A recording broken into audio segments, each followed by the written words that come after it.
Chelsea 2, Arsenal 2. We got away with it. Let's be honest.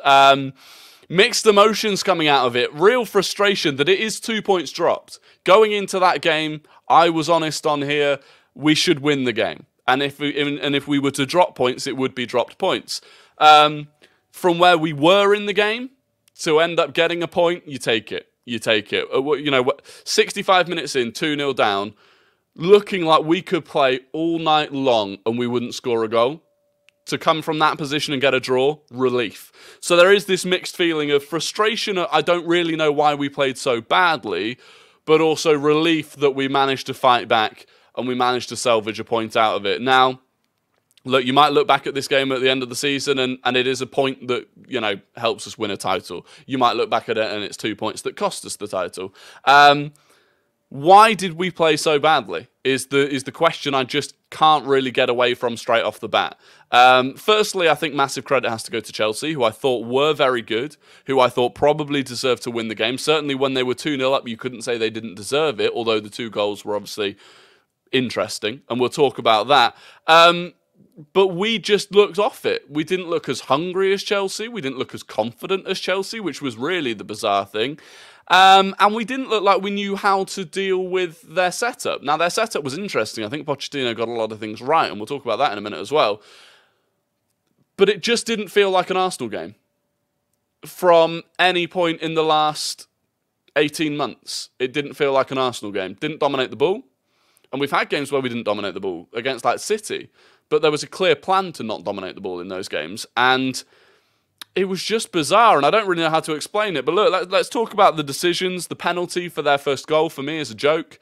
I don't understand what Saliba is meant to do. I think there are so many inconsistencies when it comes to penalties being awarded and not awarded for handball. But Saliba has to have his arm up as he jumps. He's pushing himself forwards to try and win the header. You do that. Like, do it now. As you're watching, do it in your room. Try and move forwards and upwards without putting your arms out. Like, it's impossible to avoid it. And the header comes off Mudryk and it travels half a yard and it hits his arm. By the way, if the header was on target, I'd have maybe a little bit more sympathy. If it looks like it's going in the bottom corner, I'd have maybe a little bit more sympathy. It's going wide. It's going straight out for a goal kick. So the handball doesn't affect the play. And I just think it's unbelievably harsh. And the one I can't get around is Romero's handball against Manchester United, which wasn't given, where his arm is up here. He's not even jumping for the ball. His arm's up here. The ball travels further and is on target, and that wasn't given. And if we're in a title race with Spurs, and one like that is going their way, and one like this one is going against us, that's very hard to take. And I'd love an explanation for what is and isn't a natural position for an arm to be in, because Saliba can't jump with his arm by his side. And I thought Jamie Redknapp on the punditry was spot on with it. But look, it gets given, we go 1-0 down, nothing changes. But at that point, 15 minutes in, Chelsea had dominated the game. They go 1-0 up. And if that hadn't gone in right, Cole Palmer very nearly scored another goal, which would have been a very good goal and a very well-worked goal, and they'd have been 1-0 up deservedly. So we're 1-0 down. We probably deserve to be 1-0 down. Does it change anything? No. Nothing changed. We didn't. The energy didn't change. The tempo didn't change. The press didn't change. Nothing changed. We then get into half-time at 1-0. Which I think, there was maybe a 7 or 8 minute spell in the first half where we had a lot of the ball, but still didn't do much with it. We get in, half-time.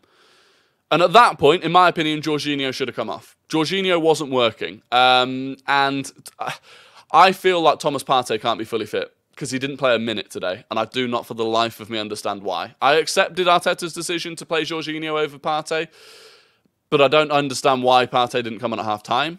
Jorginho for me just didn't look like he was at the races, and that type of game with the midfield, the way that Chelsea had set up, Jorginho was getting bypassed time and time again, and on the ball he wasn't doing much, so didn't really understand that. But we come out at half-time, Zinchenko goes off. Again, I understand that. Zinchenko was looking like a vulnerability, and what he normally offers us with the ball, he wasn't offering us because we just didn't have much of the ball, so I understand that. He was on a booking as well, fair enough. Second half starts, and we didn't really even have time to judge if anything had changed in the second half before we're 2-0 down. Now, do I think David Raya should do better? Yes. Ultimately, you concede from there, like something's gone wrong. His positioning for me is off. I think he should be not closer to his line, interestingly. People think he should be close to his line. I disagree with that because he's getting ready to come out and claim the cross. But he should be further towards the back post. And if he's further towards the back post, it makes an impact on him managing to tip it around or over or whatever. So I do think that was a mistake. And we're 2-0 down. And then you're like, for God's sake. And then nothing improved again. For the next 20 minutes, nothing improved, I didn't think, really. We should have had a penalty. I don't understand how Robert Sanchez can come flying out, clatter Gabriel Jesus whilst getting nowhere near the ball, and it's not given as a penalty, especially when it's identical to Onana's against Wolves, and as a pretty much universal football fan base, we all came out and said that's a stonewall penalty. And yet I've got people saying that, no, that's not a penalty. It wasn't the same. It was exactly the same. So that should be a penalty. It's not a penalty. And again, it really didn't feel like much went for us in the game.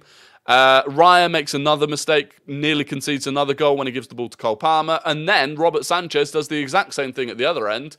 And it's unbelievably good from Declan Rice. I think it's been underrated how good that finish is. Firstly, he reads it and he gets in front of Gallagher. And Gallagher, I thought, had a very good game, but he was caught sleeping in that one moment. And Declan Rice picks his pocket. And it's a first-time finish, 25 yards out. It goes in off the post in the end, but it's a great finish. It's by no means a tap-in, and that gets us back into the game. And it was then, and only then, and I do have an issue with this, it was only then that the Arsenal players suddenly looked like they had a spring in their step. Suddenly it was, we could actually get something out of this game. It shouldn't take until then. It shouldn't take until that point in the game for us to suddenly be like, we could actually save this game. But anyway, it took until then. Trossard comes on. I think Havertz came on at that point as well. And a few minutes later, we get the second goal. Wonderful ball in from Bukayo Saka. Trossard at the back post. He just has to get it on target. From that angle, the most important thing is to get it on target. He does it. It goes in. And suddenly, we had, however long we had, probably in total about 15 minutes, including injury time, to go for a winner. And in the end, it felt a little bit to me like both teams kind of settled and went, from a Chelsea perspective, they went, right, we've bottled a 2-0 lead. Let's not make it even worse by losing. And Arsenal kind of went, right, we've saved what would have been a disaster here.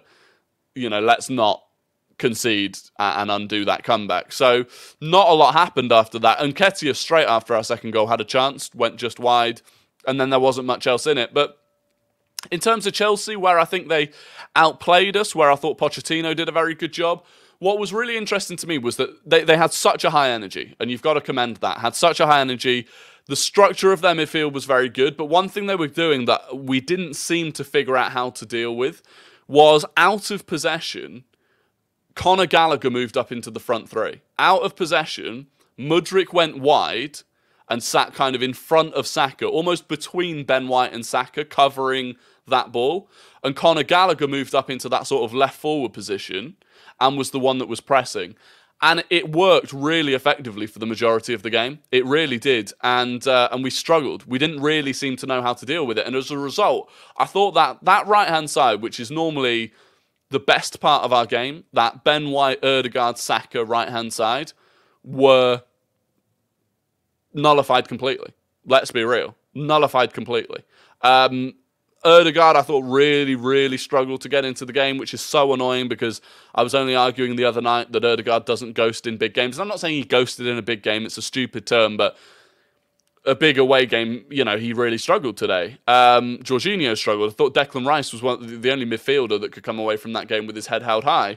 I thought Gabriel and Saliba were fine. I thought Raya looked shaky again, and I am at the point where I really think Ramsdale lost his place very easily, and I'm not sure Raya's done anything to prove that he is earned that place compared to what Ramsdale's done for the last 2 years. So that's an interesting one to see how that'll develop. And then I thought Jesus struggled as well. Martinelli's did more off the ball than on the ball, which was really good. His backtracking was very good, and it helped us out a lot. But ultimately, it's hard to look at the result. It's hard to look at the performance. I don't know what I'm trying to say. Basically, the performance was not good enough. The result wasn't good, but it is acceptable based on where we were. And it's hard to know if Chelsea are really much, much better now, or if we were just really bad. And I'm leaning on the side of we were really bad more than the side of Chelsea were really good, though I do think Chelsea did a lot of things very well. Cucurella, I thought, had a fantastic game as well. And that's kind of it. I'd be interested to hear what you thought about the game in the comments as well. Obviously, on TikTok, I'll have player ratings and all of the usual content over there. Please do subscribe if you're new here. Smash a like on the video as well. Trying to get more of this sort of content out the door as well. And look, the good thing is that we don't have time to dwell on that performance. Champions League game midweek.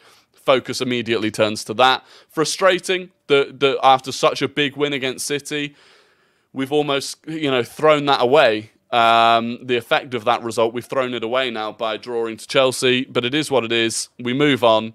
Thank you for watching and have a good evening.